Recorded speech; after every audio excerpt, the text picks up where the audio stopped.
Hello everyone, আসসালামু আলাইকুম। সম্মানিত দর্শক মণ্ডলী, আজ শুক্রবার, তাই আমি এসেছি মসজিদে নামাজ পড়তে।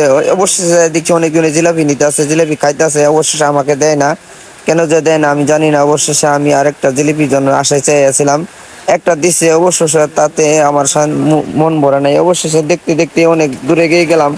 অবশেষে ভিডিওটা ভালো লাগলে একটু সবাই লাইক করুন, কমেন্ট করুন, শেয়ার করবেন। অবশেষে অনেক দিকে দিয়ে আমার লাস্টটাও জিলিপির আশায় চেয়েছে। অবশেষে জিলিপি আমরাও নিব। আরেকটার জন্য আমি চেয়ে রয়েছি, গেটের সামনে খাড়িয়ে আছি। আমায় বিলের জিলাপি আমার তো দেয় না, কেন যে দেয় না সেটা আমি জানি না। অবশেষে আমার আরেকটা যদি দেয় একটু ভালো হইতো। ভাই, একটা জিলিপি দেন না।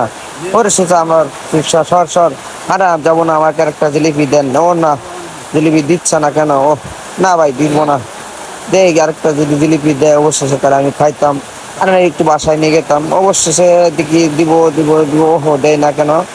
ও ভাই, একটা জিলিপি দেন না আমারে, কেন যে দিবেন না সেটা আমি জানি না। ও জিলিপি তো বেশি হবো, আমার আরেকটা জিলিপি দেন। অবশেষে জিলিপি একটা নিয়ে আসলাম। অনেক ভালো লাগলো। আর ভিডিওটা ভালো লাগলে একটু সাপোর্ট করে যাবেন। অবশেষে আমরা আর অনেক দূরে, আমাদের এলাকায় অনেক জিলাপি দেয়, 2টা জিলিপি পেয়েছি।